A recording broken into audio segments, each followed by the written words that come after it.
Olá, pessoal. Boa noite. Estamos aqui com mais uma live.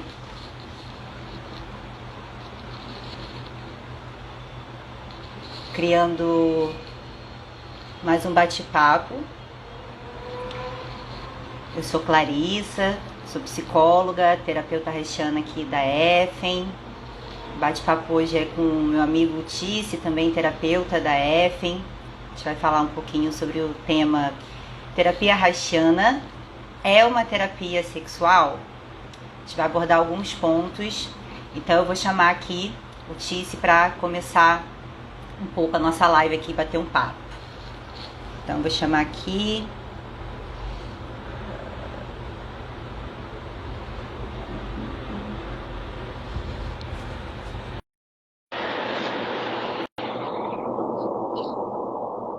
Convidei aqui. Oi, calma aí, eu tenho que virar a câmera. Alô, som. Oi, você me ouve? Testando. Você me ouve? Sim, te ouço, te ouvo. Te ouvo sim. Legal. É que ficam passando várias coisinhas aqui. Eu não sei se você tá aqui, se eu tô aqui. Bom, Tice, que bom estar aqui com você hoje, pra gente bater esse papo, né? A importância Igualmente. de trazer, desmistificar um pouco da sexualidade ligada ao pensamento haitiano. Reich, por ter sido um cientista e pensador que não se adequou a uma única ciência, às vezes é mal interpretado, principalmente nessa questão ligada à sexualidade, por falar de potência orgástica, por falar de orgasmo, por relacionar sexualidade e política, né?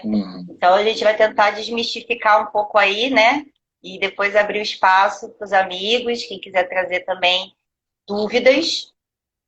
E a gente vai abordar os principais pontos, né, Tis? Queria que você pudesse aí começar trazendo uma coisa legal do pensamento que a gente vai trocar aqui. Massa. Primeiro de tudo, desmistificar é uma palavra excelente para a gente começar, né? Assim, a conversar sobre isso, porque a ideia da mistificação, né, não tem a ver necessariamente com um pensamento mágico religioso. Ele tem a ver com uma forma da gente ler a realidade a partir de um pensamento prévio, sem entrar em contato sobre como a coisa se move de fato, né? A gente vai por uma via de raciocínio que é uma via mistificadora. E aí isso não necessariamente precisa ter nesse senso comum do que é o místico, né, do espiritualista. Às vezes a teoria filosófica, ou então um pensamento muito cartesiano, muito mecanicista, também é místico, Sim, é um porque pré-conceito, tem, né? é um preconceito, exatamente. Ele prevê a função de uma coisa sem perceber como a coisa de fato se move, né? Então, isso cria uma mistificação da realidade. Sim. E, e essa coisa da sexualidade, né, pro Reich, é muito interessante, porque até falar um pouquinho, né, da minha história. Eu, quando vim fazer a formação, né, como terapeuta haitiano, acho que a Clarissa sabe, mas a galera não sabe, eu sou formado em teatro, né, eu sou diretor de teatro, trabalhei muitos anos com arte, e aí comecei a trabalhar mais, assim, dentro da pesquisa do corpo, né, da energia no corpo do ator, e acabei virando paciente da clínica haitiana e acabei fazendo a formação depois de 5 anos já de clínica, né, como paciente.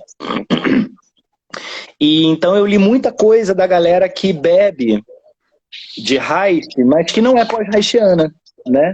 É uma galera que pega a ideia da sexualidade do Reich e reinventa de mil formas, né? Então a gente não vamos entrar aqui, gente, numa qualificação sobre se é bom, se é ruim, se está certo ou se está errado. Nossa ideia não é essa. Mas a gente percebe que muita gente interpreta essa visão da sexualidade em Reich como uma coisa ligada à libertinagem, à expressão do sexo, né, em si, e isso acaba às vezes vazando para dentro da clínica, né, enfim, através da sexologia, tem muita gente do Tantra que também pesquisa isso, as próprias vertentes neo-haitianas, né, como a bioenergética, por exemplo, pensam bastante sobre isso também. Então, a live de hoje vai ser legal porque a gente vai poder falar um pouco mais sobre isso, né, desdobrar um pouco mais esses temas aí. Uhum. E aí seria bom a gente começar falando um pouco, né, sobre a obra mais polêmica, assim, que tem o nome, A Função do Orgasmo, né? Assim, quando você fala sobre isso, as pessoas leem, isso reverbera um pouco, né? Como é que você vai ler um pensador que fala sobre a função do orgasmo e falar da fórmula do orgasmo, né? Como é que isso se dá? Como é que isso se aplica? Né? Como é que isso reverbera, né, Tícia? Pois é. O livro A Função do Orgasmo, né? O Reich, ele escreve esse livro ali nos anos 30, né? Ou 40, 30, 40? Eu não tenho agora 39. esse dado. 39, né? É porque ele Acho que sim. escreve esse livro mais ou menos próximo ali do período da guerra, né? E é um livro que eu acho super interessante, porque já de cara ele começa aquele livro que dá vergonha de ler no ônibus, a Alice está falando. Pois é, tem o título, né? Eu não consigo ver as pessoas falando aqui, que chato.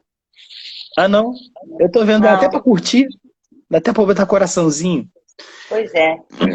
Mas, enfim, A Função do Orgasmo é um livro onde o Reich vai falar sobre as pesquisas dele dentro da escola, né, um pouco da escola psicanalítica de Viena, quando ele está trabalhando mais ali com os operários, né, das fábricas e tal. E depois ele vai falar sobre a percepção dele sobre esse tema do orgasmo, né? Claro que no senso comum, hoje em 2022, a gente tem essa ideia do orgasmo como pura e simplesmente aquela sensação profunda, ou nem sempre, isso também vamos falar mais adiante, né? Que a gente tem quando a gente está num ato sexual, né? A culminação do ato sexual é o orgasmo. Mas o que o Reich vai postular dentro da obra dele é que não é só essa visão do que seja o orgasmo, né? O orgasmo ele também é a expressão que a gente tem, né, durante uma relação sexual com uma outra pessoa, mas ela também está ligada à completude, ao completar, né, uma curva que se dá entre tensão, atrito, descarga e relaxamento. E aí Que é quando a a gente fórmula do pensa orgasmo, dos que é a 4 forma, que é o tempos. que ele vai postular, que é a fórmula do orgasmo, né? Então, quando ele fala sobre isso, ele começa também a desdobrar sobre como que essa fórmula ela pode ser vista, pode ser lida em outras expressões da nossa vida, que não só no ato sexual. E é daí que vem aquela frase que é, inclusive, a divisa da nossa escola, né, da escola pós-haitiana Federico Navarro, que é o amor, o conhecimento e o trabalho são as fontes da vida e devem também governá-la. Né? Porque ele vai entender que também o conhecimento e também o trabalho, as relações sociais, mesmo até as relações religiosas, né? As relações familiares, a nossa relação com o dinheiro, tudo isso está amarrado por essa fórmula, onde a gente cria uma tensão, fricciona, descarrega Aumenta e a relaxa. carga. Exato. Sim. E é importante falar disso, né, Tise? Porque tem um primeiro ponto que é muito importante ligado a isso que você falou, é uma distinção no pensamento haitiano entre a sexualidade e a genitalidade, né, para o Uhum. Reich. Essa coisa de compreender a sexualidade única e exclusivamente como ato sexual e o orgasmo exclusivamente como o ápice do ato sexual, né, sendo ele satisfatório ou, né, parcial, é o que às vezes traz alguns tabus da gente poder trazer a sexualidade para as pautas, né? E um segundo ponto também, por que a gente tem tanto tabu de falar de genitalidade? Então, tem um ponto principal que a sexualidade para o Reich tem a ver com as trocas, né? Que foi o que você trouxe, dinheiro, trabalho, né? Pensando que o nosso organismo está sempre em troca, desde a concepção né, nas primeiras trocas energéticas que o bebê tem lá no útero da mãe. Ali já tem um movimento que pulsa, que fricciona, que tem tensão, que pode ser prazeroso para o feto. O parto é um movimento, né, que tensiona, tensiona, tensiona, vai no ápice, depois descarrega, e que se existe todos os parâmetros para a mulher poder se sentir bem, ela vai produzir um hormônio, é o mesmo hormônio da relação sexual, que é a ocitocina, né? Então, a gente tem uma coisa sexual no parto que é difícil trazer para nossa sociedade, às vezes até por botar a mulher grávida como, né, um lugar muito sagrado, e o sagrado e o sexual, né, numa cultura mais colonizada, não dialogam. E até na questão da amamentação, né? Assim, onde o bebê tem um prazer não genital ali pela boca, né? Ele tem a atenção, tem a fome, também a necessidade de fazer uma troca afetiva com a mãe, e a mãe também. E tem um relaxamento, né? Tanto que você pode ver em alguns bebês, quando eles param de mamar, a boquinha fica meio trêmula, tem uma convulsãozinha ali na boca, e a carinha, né, de tranquilidade. Então, esse é um primeiro ponto de distinguir sexualidade de genitalidade. Agora, a genitalidade também é importante para o pensamento haitiano, porque a excitação sexual é uma função orgânica, né? A gente aprende na educação formal que os órgãos genitais têm a função de reproduzir. E aí pula a função do prazer. Então, a gente fica nesse lugar meio que fazendo um coito interrompido ou um não coito ali, e não vivendo o fluxo que provém dos genitais, que é uma energia, né? Da mesma forma que tu sente teu coração bater, e tem outras funções que pulsam no seu organismo, os seus genitais também pulsam. Isso não é uma ideologia, né? Isso é mecânico, inclusive.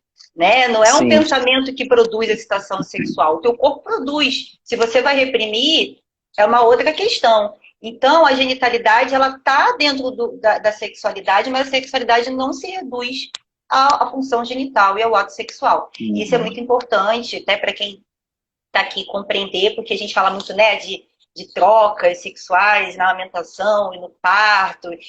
E as pessoas ficam meio assim, meu Deus, meu filho, né? É até como a gente trabalha a sexualidade na nossa cabeça, na nossa sociedade. Nós aqui estamos fazendo sexualidade, né? Sim. Não estamos trocando uma ideia, estamos desenvolvendo o pensamento, estamos botando aí pra galera, a galera vai começar a perguntar também, vai dar o salve aqui, né? A gente está fazendo sexualidade também. A gente fica ansioso para começar, né, a live, produz uma tensão, aí vai falando, vai tendo prazer com aquilo. 5 litros d'água. E depois descarrega, né? Acabou, descarreguei. Né? Vê que a live seja uma porcaria, a gente descarregou parcialmente. Exatamente. Mas tem uma coisa que você trouxe aqui sobre a genitalidade, né, que eu acho legal também a gente falar um pouco, que quando a gente está em clínica, né, a gente pensa também sobre a caracterilidade genital, o caráter genital, né? Que é, digamos assim, seria o objetivo da clínica, seria o caráter genital, né? Por que a gente fala sobre isso?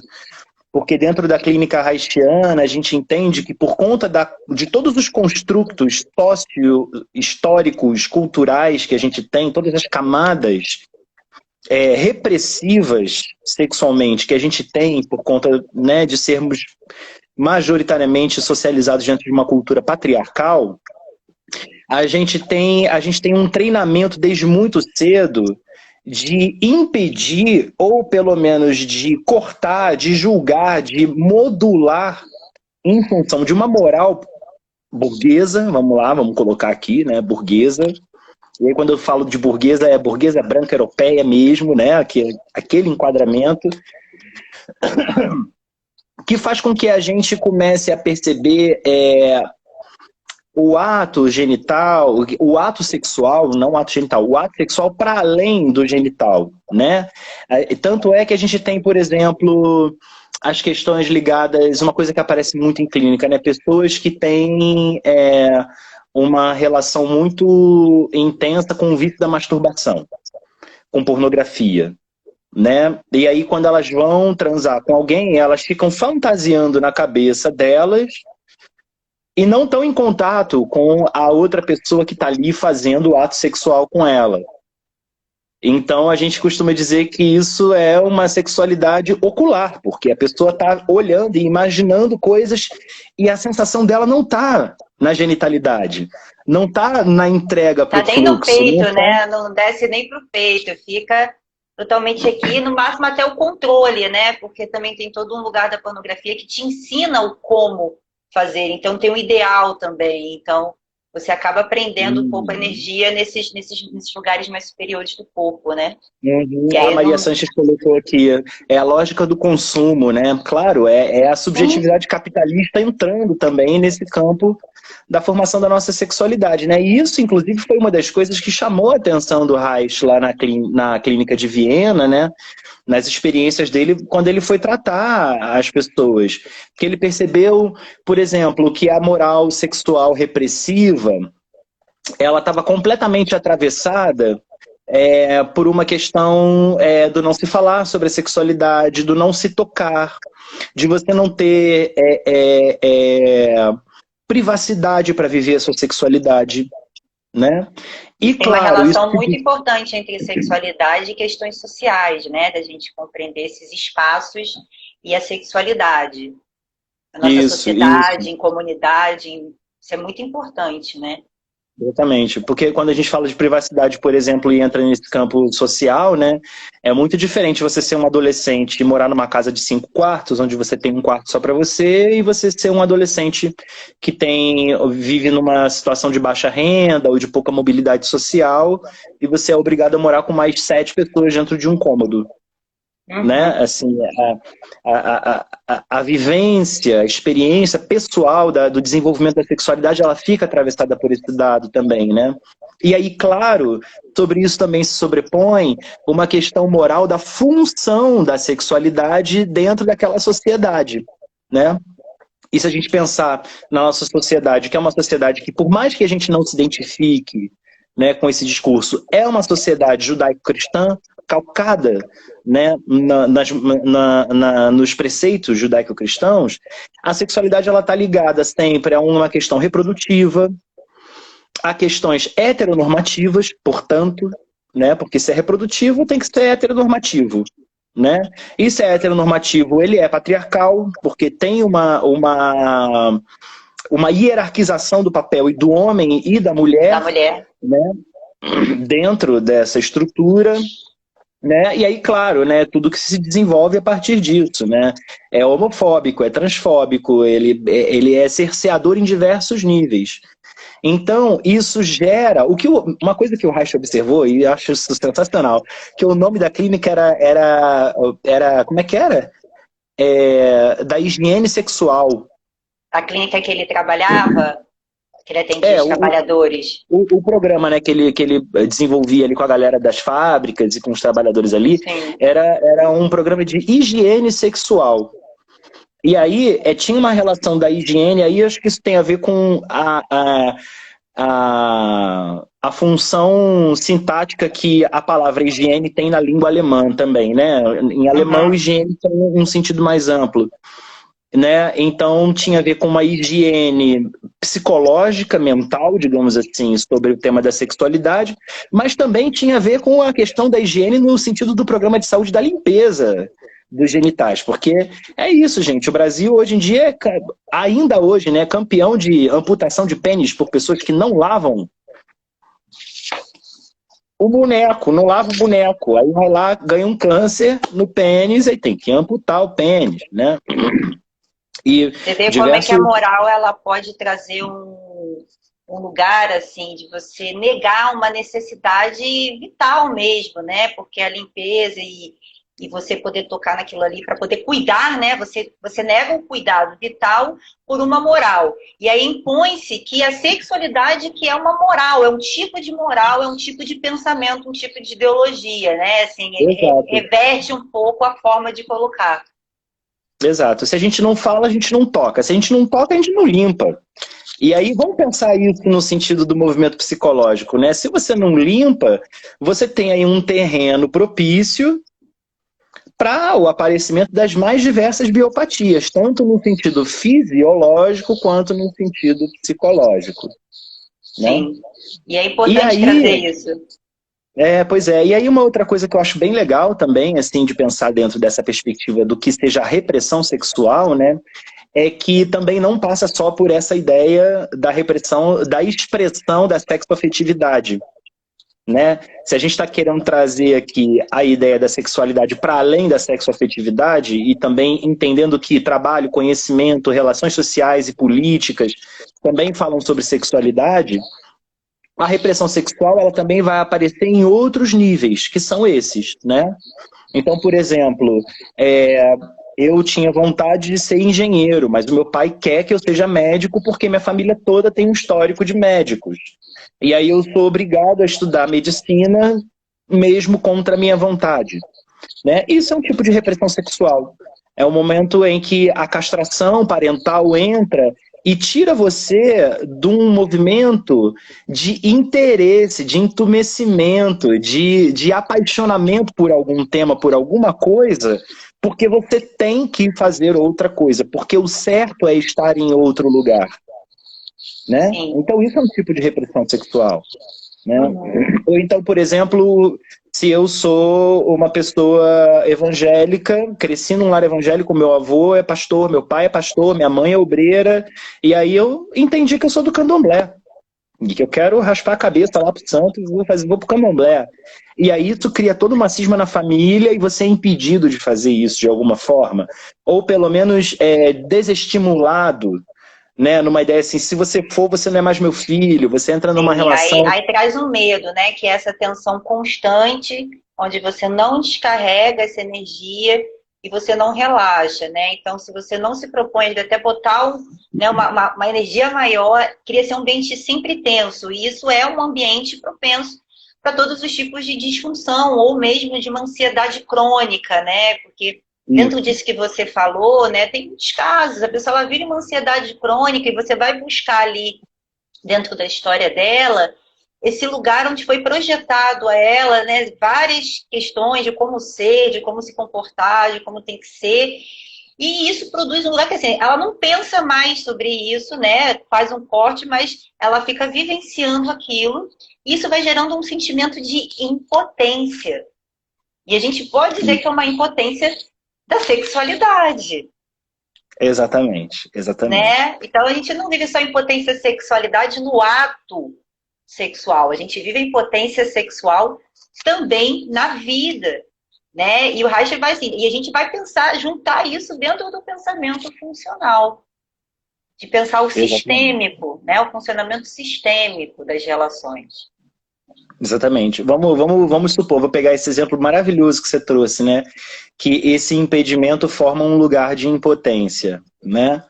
Então, um exemplo clássico que a gente tem dentro da clínica, principalmente acontece com os homens heterossexuais e cisgêneros, né?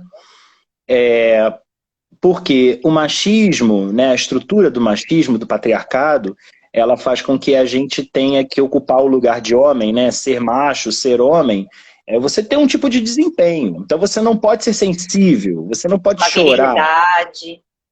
A virilidade te cobra um lugar de ter que ser como uma pedra, uma rocha. E o pau também tem que ser igual a uma rocha, né? Porque é isso que significa dar prazer para a mulher, né? Então, assim, aí o garoto lá tá crescendo, aí ele acha um amiguinho bonitinho. Aí ele, às vezes, olha lá pro bichinho e sente vontade de chorar. Ele olha, vai no CCBB, olha lá os quadros, sei lá, de qualquer artista maravilhoso e sente vontade de ser artista. Só que assim, achar um amiguinho bonitinho, chorar e achar um quadro legal não é ser homem. Você tem que ser homem. Então ele recalca tudo isso, entra no lugar de que ele tem que ser homem, tem que ser homem, tem que ser homem. Isso é um lugar repressivo sexual e lá mais tarde vai cobrar essa expressão de impotência que está latente, ninguém está vendo. Sim. Ninguém viu que ele se sentiu impotente na expressão dos sentimentos dele. Mas aí, lá na frente, quando ele for se relacionar com uma mulher, ele vai entender, ele vai achar que ser homem mesmo é dar 5 numa noite, é virar a mulher do avesso, é não deixar o pau ficar mole, É é não sei o que, não sei o objetificar, que. né, os corpos femininos, é trocar, porque toda vez que ele aprofundar, ele vai bater nesse sentimento de impotência e de angústia, né? E isso parece muito na clínica. Quando você mexe nisso, o que está por trás desse comportamento social de um certo equilíbrio, porque às vezes esse tipo de pessoa, ele tem um trabalho convencional, não é nenhum fracassado, tem um trabalho, performa, entrega, né, produz, né, transa, até goza, mas, só que, né, eu conto ou você conta? Pois é, o cara é impotente. O cara é impotente. Ele é impotente porque ele não consegue fazer a entrega do que realmente ele sente a nível de cerne biológico, de pulsação original. E aí, desculpa o pessoal da sociologia, não estou falando desse original aí que, claro, a gente tem que problematizar. Estou falando do original no sentido do biológico, né? Da pulsação, do desejo, do lugar onde ele se relaxa ou contrai. Tem um movimento bem distinto que dá pra gente, né, observar aí. E aí o cara é impotente. Ele tá fazendo tudo isso, mas ele tá fazendo tudo isso por um lugar de performance. É uma performance que está em função de uma obediência ao processo de castração que ele viveu ali na infância, na adolescência, que disse para ele como é que ele tem que ser um homem. Sim. Né? E aí acontece muito, né? A gente sempre ouve o Rude falando, assim, tem uns que o cara desaprende, né? Quando ele consegue entrar nessa noção e percebe que realmente ele está só performando um ato, ele desaprende a fazer aquilo e aí o cara fica broxa mesmo, porque... E é muito doido, né? Porque às vezes, assim, se você trata isso de um ponto de vista social, mecanicista, é um problema, né? E isso é importante trazer, porque às vezes a pessoa ela traz um sintoma sexual isolado, ou esse sintoma sexual começa a aparecer no decorrer da terapia. Como você, pegando o teu exemplo, né? O cara transava e achava que transava bem, isso também pode aparecer com outros gêneros, tá bom? E aí, no meio da terapia, você começa a mexer nos lugares, mobilizar, e alguns sintomas sexuais começam a aparecer e a pessoa acende um alerta, né? E fala assim, mas como assim? Tá pior do que antes. Mas antes eu não sentia essa angústia, né? É até importante a gente pegar esse gancho e falar da angústia de orgasmo. Angústia de orgasmo. Angústia de orgasmo, então, gente. Notem. Lembra que a gente... Como, né? Assim, trazer na mesma frase, angústia de orgasmo. Isso existe, vocês vão ver que isso existe. Angústia de orgasmo é o famoso... É a autossabotagem, a famosa autossabotagem. Quando a gente vai chegar, a gente fala, não, peraí. Você não consegue fazer a descarga de uma maneira plena. A gente falou no começo, né, sobre a fórmula do orgasmo, né, que você tem uma tensão, um atrito que aumenta a carga, né, dos corpos que estão vivendo aquela situação. De repente você tem uma descarga que é provocada por um convulsionamento, né, e a partir disso você sente um relaxamento total e completo, porque toda a carga que tinha sido acumulada foi liberada naquele momento do convulsionamento, que é o que nós chamamos de orgasmo, né? E aí o Cazuza tem, eu uso muito isso na minha clínica. O Cazuza tem uma frase lá no codinome Beija-Flor, que é: você sonhava acordada um jeito de não sentir dor, prendia o choro e aguava o bom do amor. Esse momento que a gente prende o choro e água, o bom do amor, que é fazer a descarga, é o momento em que a gente está quase alcançando esse lugar potencial, né, de deixar a coisa fluir e encontrar uma satisfação na conexão que a gente estava se propondo e fala assim, não, peraí, não dá para ser assim. Né? Então, você está indo muito bem num relacionamento, de repente você vai lá e encontra uma treta e passa o pé por cima. Não dá para ser assim. Que a gente tem outro nome, né? Uma saída masoquista pro processo. Geralmente a saída masoquista.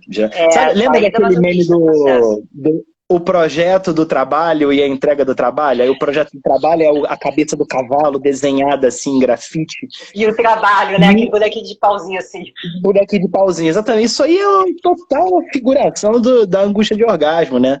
Você começa no empenho, você vai indo, vai indo, vai indo, vai indo. Aí você chega num lugar e você fala assim, eu não dou conta. O subtexto que acontece dentro, né, no movimento psicológico funcional eu não dou conta. Sim. Porque eu não aprendi a fazer isso. Porque se eu fizer isso, eu vou morrer, ou não vão me amar, ou eu vou ser abandonado, ou eu vou ser criticado, ou isso não é certo. Né? Aí... E isso é importante dizer que para a pessoa até poder entrar nisso, ela tem que ter algum tipo de trabalho, né? Porque o que a gente se depara muito é a pessoa vivenciando isso um pouco sem perceber, e são diversas saídas. Tem pessoas que às vezes estão numa potência mesmo na vida e descarregam uma crise de pânico, né? Começa a produzir uma ansiedade excessiva, começam a aparecer sintomas corporais, dor, e a pessoa meio que não entende essa dissonância, né? Até pelo que ela está vivendo e o que ela está, às vezes, sentindo, né? Isso aparece no Reich, mas o Lowen tem um livro que o paciente dele chega, depois de ficar anos tratando coisas, e fala assim, cara, não estou aguentando essa energia aqui, não. Estou desesperado. Né? O que eu vou fazer com essa energia nova, com isso que se troca, com essa potência mesmo, porque a pessoa ela vem de um lugar onde o aprendizado é outro, cheio de impotência, e às vezes a gente fica idealizando essa potência, nossa, quando eu chegar lá, vai ser o projeto, né? Aí tu chega e outro lugar, aí tu se assusta. Porque é um outro lugar, né? Assim, você vai passar por essa equação, é um outro modo. Então, é importante perceber essas nuances, né? Enfim, se tiver num trabalho clínico, aparece muito mais, porque até para a pessoa perceber essa lógica de caramba, a minha verdade é outra. Dá medo, né? Dá até um medo assim, meio da morte. É esse desconhecido que eu vou entrar. Isso, né? isso. E às vezes a pessoa ela segura. E segura no nível muscular mesmo, né? No nível muscular mesmo, porque aí é por isso que a terapia haitiana é chamada de vegetoterapia, né? Porque esse trabalho que a gente faz, né, em função da sexualidade, da potência orgástica, né, que é a capacidade de a gente completar essa curva e realizar alguma coisa com satisfação, que é diferente do prazer, né? Porque o vício dá prazer, a droga dá prazer, a compulsividade dá prazer, mas não é satisfatório, tanto é que a gente tem que fazer de novo, né? Então, assim, quando a gente consegue completar essa curva orgástica com satisfação, né, você tem também um relaxamento muscular. Né? Quando você não consegue fazer isso por conta de todos esses processos, esse tensionamento, essa torção, ela se dá no nível muscular mesmo. É no nível neurovegetativo. Como é que é a ordem lá? É neuro, fácio, né, que tem a ver com as fáscias, tecido conjuntivo, muscular e nos tendões. Né? É uma incidência que vai para o campo fisiológico. E é por isso que acaba propiciando também o aparecimento de doenças. Né? Que é o que a gente chama de doença psicossomática. De biopatias. Né? Tem um nome mais popular, seria uma doença psicossomática. Você está somatizando isso daí. Né? Trazendo para o corpo. Mas o pensamento haitiano não é trazendo para o corpo. Tem toda uma ligação. Ele acontece junto, né? Acontece junto. Ali se botou neuromiotendinofacial. É esse palavrão aí que acontece mesmo. Exatamente. Esse palavrão. E aí é importante, né, assim, se a gente falar mais um pouquinho da questão da como a clínica haitiana vai tratar questões sexuais. Repita 3 vezes. Ah, não, Alice. Vai produzir muita angústia. Não quero, não. Deixa assim, deixa como está, depois eu treino. As propostas da Alice, tipo 7 aqui. Poder trazer, assim, como a gente trata questões sexuais na clínica, né? Partindo do próprio tema da live, né? Terapia haitiana é uma terapia sexual? Eu costumo dizer que é e não é. É e não é. Depende do que você está partindo. Né? A gente pegou hoje e depende do que você desmembrou. entende do que seja sexual. Exatamente, né? Se a gente for fazer essa diferenciação que você trouxe hoje, 3 linhas que a gente pode pegar aí, que falam mais sobre a sexualidade, deve ter outras tantas que eu não estudo, não conheço. Por exemplo, o Tantra, né? Que é milenar, a própria sexologia, os estudos da sexualidade e a própria terapia haitiana, né? O Tantra, ele vai diretamente na genitalidade. Né? Ele mexe diretamente na genitalidade. Eu sei que algumas pessoas buscam o Tantra como busca de orgasmo, mas ele é muito mais do que isso. Inclusive, ele acende angústias, né? Medos, porque você mexer na genitalidade da pessoa, você está mexendo nos medos, tanto que na nossa Vegeta a gente faz um trabalho primeiro de limpar alguns medos, algumas teses, alguns tipos de controle, para você poder trocar, fluir, porque o orgasmo é essa troca e essa entrega. Então, você mexer nesse lugar diretamente, às vezes, acende, e o trabalho haitiano não se propõe a ir diretamente na genitalidade, né, assim, dessa forma, massageando ou estimulando, e nem buscando orgasmo. Você vai fazer terapia haitiana, você tem orgasmos múltiplos, olha, você vai fazer terapia e chega um momento que você vai gozar melhor a vida. Né? Pelo menos podendo perceber quando você tensiona, o que você descarrega, o que você não descarrega, o que te dá prazer, o que te gera desprazer. E na própria questão também da sexologia, que às vezes vai tratar alguns sintomas sexuais e propor exercícios direcionados. A gente dialoga com as terapias convergentes, mas não é da praxis haitiana a gente ficar propondo isso. Né? Isso é muito importante fazer essa distinção, né, entre as terapias e falar da sexualidade não só ligada ao ato sexual. Né? E também falar o seguinte, toda terapia que se propõe a um nível profundo vai ter que entrar na sexualidade e vai ter que entrar na genitalidade. Porque é uma esfera muito importante da vida do indivíduo, assim, tudo que a gente falou aqui. Pois é, e foi legal você ter usado essa palavra do profundo, né? Porque se a profundidade tá quando a gente chega nesse assunto, né? Tem muitas coisas que estão um pouco mais à superfície, ou tão profundas quanto, mas não se tratam necessariamente dessa expressão genital da sexualidade, elas também precisam ser trabalhadas para que a pessoa tenha maturidade. E aí, maturidade, não estou falando de maturidade da idade, não. É maturidade da sua condição psicofísica mesmo. Neuromotor, né? Biofacial. Neurofacial. Biofacial para poder dar conta, né, dessa energia, né? Porque vamos supor, vamos pegar aquele exemplo que a gente deu lá atrás, né, da pessoa que é viciada em masturbação, que tem uma questão ocular muito forte, então ela só imagina, ela vê e imagina, ela não, a sensação mesmo da genitalidade dela é muito baixa, né? É aquela ereção fria, ou então uma dificuldade maior em se lubrificar, né? Ou então aquele caso das pessoas que transam, estão lá assim, esfolando. Tem que cansar, né? O bacural e a bacurinha e não goza. Sim. E não goza, né? Haja tubo de KY, né? Porque assim, você não consegue sair dali. E só assim que é bom, né? Só assim que é bom. E a ideia de que só assim que é bom. Né? Ou então pessoas que precisam de emoções muito fortes para poder se mobilizarem minimamente para sentir algum nível de satisfação, seja por uma questão da ação de uma outra pessoa sobre você, o uso de drogas também dentro da relação sexual, né?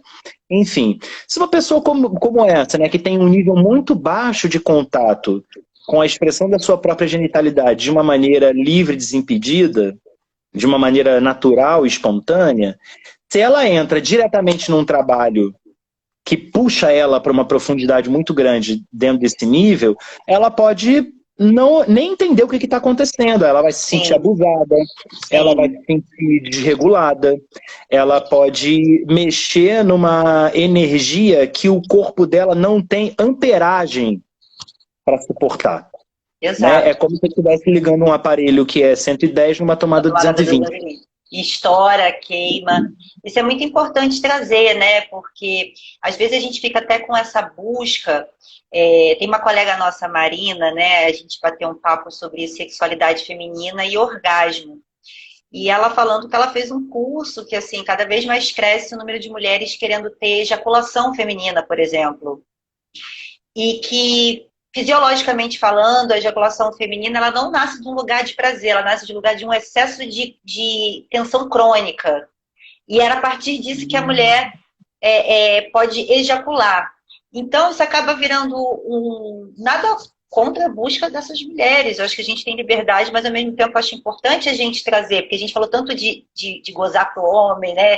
Ter essa felicidade, né? E acaba que também tem essa busca. E até mesmo o Tantra acaba indo para esse lugar do orgasmo múltiplo e as pessoas não compreendem todo esse lugar que precisa ir, né, passo a passo, gradualmente, uma compreensão, exatamente para não entrar num lugar de abuso, para a reatividade não ser muito alta, para não haver rompimento da relação, né? Eu, há muitos anos atrás, experimentei o Tantra antes de uma compreensão de certas coisas, e eu rompi com a pessoa, e era uma pessoa, eu rompi com a terapia, porque eu bateu um medo e eu não conseguia falar sobre aquilo ainda. Né? E aí entra na coisa do preconceito, do misticismo, você ainda não se sente à vontade para falar certas coisas, né? Você vai ali em busca de algo e recebe outra coisa. Isso também acontece na terapia, quando a gente vai melhorar e buscar potência, e nesse processo a gente acaba encontrando, às vezes, dor, angústia. A diferença é que na terapia haitiana a gente está sempre falando disso. A gente acolhe todo esse lugar, porque a gente entende que o processo de impotência para potência, né, é um processo, não é um salto. A gente não Isso. dá saltos, né? Então o A salto gente, ele a gente vai precisa cortar. treinar. Você tem uma musculatura que ficou enrijecida em função dessa castração que o patriarcado, né, que a moral burguesa coloca na gente, e isso se torna um impeditivo da gente viver essa curva orgástica. A gente precisa fazer um trabalho muscular para abrir espaço para essa musculatura se expandir e conseguir dar conta Com desse certeza. movimento que você está falando aí. Exatamente, exatamente por aí. Sim. É bem isso. Gente, a gente queria saber se vocês têm dúvidas, né? Perguntas também, para a gente não ficar só aqui falando, né? É um tema que abre muita coisa. Você quer colocar mais alguma coisa, Tícia, enquanto as pessoas fazem uma pergunta aí? Não, tinha uma coisa que a gente tinha anotado para falar, que a gente teve uma hora que tinha tido um gancho, mas se perdeu sobre essa coisa da distinção entre o orgasmo e a ejaculação, né? Que tem a ver com isso, com esse lugar não contatado, né, das pessoas que entram numa performance de sexualidade e que acabam achando que o gozar, que o ejacular, ou o squirting mesmo, por exemplo, que você falou aí, é sinônimo de orgasmo e não é necessariamente. Às vezes está ligado só a uma tensão mecânica do corpo que precisa botar para fora um negócio que está ali sendo pressionado. Mas Sim, a sensação da descarga mesmo, né, do convulsionamento que acontece quando a gente se entrega, quando a gente não prende o choro e água ao bom do amor, né, ela é outra coisa, tá, é outro tá em outro lugar. lugar. Sim. E também acho que é importante que a gente falou muito rápido, né? Essa distinção entre prazer e satisfação, né? Uhum. Porque existe um prazer que a gente está aí o tempo inteiro habitando que ele é não satisfatório, né? E assim, às vezes a pessoa ela até tem prazer sexual, mas ela não tem satisfação. E isso vai entrar na repetição, isso vai entrar na intensidade, né? Assim, e às vezes até esse lugar de prazer e desprazer eles se misturam. E a pessoa não consegue fazer uma distinção. Isso vai para o ato sexual, isso vai para a vida, né? A gente escuta muito assim, tá bom, mas eu não tô aguentando. Ou então, tá ruim, mas vai melhorar, né? Pô, mas até que fulano é bonzinho, né? Ele faz outras coisas. Fica buscando prazer no lugar de desprazer, que constrói Uhum. uma lógica, né? Assim, esse exemplo que você pegou do jovem, da jovem que vai fazer uma profissão, seguir uma carreira. caso dos pais, em algum momento ela vai sentir um desprazer em relação a essa relação dos pais. E isso traz uma angústia para ela. Mas ela precisa viver esse desprazer para ela compreender que também é um desprazer onde ela foi. E fazer essa distinção, independente de qual caminho ela vai seguir. Né? Isso. Senão isso vira muito base de a gente não naturaliza o prazer, a gente cria 1000 mistificações para o prazer, mas a gente naturaliza o sofrimento. Né? Traz o masoquismo como uma função natural, e não é natural, né? O nosso corpo não fica buscando naturalmente sofrer, assim. Qual é a lógica que você busca isso na construção de vida, né? Nós somos seres de vida, trazemos vida dentro da gente. Isso, exatamente. Sim, confunde orgasmo com alívio de tensão. Às vezes qualquer compulsão te dá um alívio. Né? Até o meu prazer da droga, seja ele qual for, começa com um prazerzinho, daqui a pouco é só alívio. É só alívio, você só passa pelo alívio. E se carrega de novo. Se carrega de novo, se carrega de novo, se carrega de novo. Né?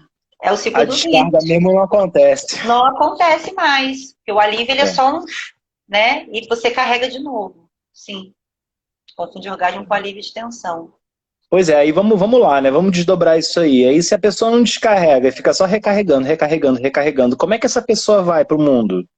Completamente intoxicada dessa energia que não se solta. Aí se torna uma pessoa ansiosa, paranoica, né? Enfim, isso se desdobra em 1000 outras questões aí, né? Aí, enfim... Pensando que uma energia que não descarrega e fica guardada, ela vira uma energia velha. Ela morre, né?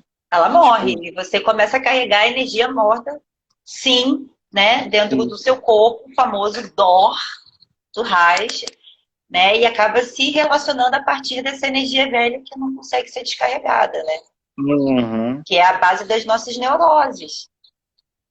De todos os aspectos. Bom, gente... Alguém tem alguma pergunta aí, gente? Fala interaja. Faz bem para descarregar. A busca feminina do orgasmo múltiplo. Sim. Orgasmo é perder o controle, sim. É entrega, é perder o controle.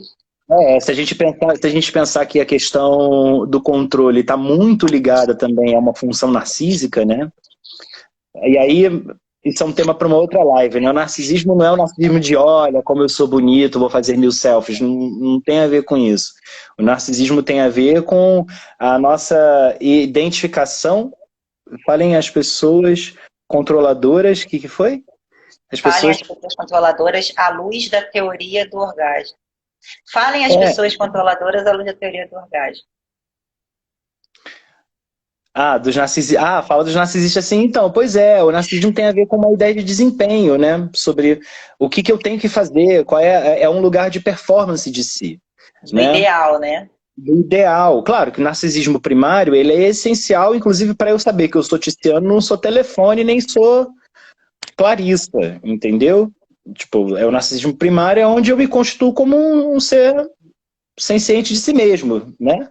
Aí o narcisismo secundário é aquele momento que eu começo a ser um Tiziano que não é o Tiziano para agradar a Clarissa quem está aqui hoje. E quem está aqui é hoje, entendeu? E isso acaba criando uma dinâmica de controle sobre os movimentos que eu vou fazendo. Eu preciso controlar os meus passos, né? E aí essa questão de desempenho sexual, ele entra também nesse tema, né? Onde eu preciso controlar o modo como eu desempenho as minhas funções para aquilo ser digno de ser aceitado, de ser valorizado, né? De eu não viver uma sensação de abandono. Estético, né? Passa pelo esteticismo, né? Quando a gente fala de fluxo orgástico, convulsão orgástica, isso é um movimento do corpo que nem sempre atende aos padrões estéticos, né, básicos aí, né? E as pessoas seguram isso, até por um medo assim, o que o outro vai achar se eu emitir esse som, se meu corpo fizer esse movimento, né? Isso vai tanto do ato sexual quanto à espontaneidade. Isso. E essa espontaneidade é justamente esse lugar da perda do controle, né?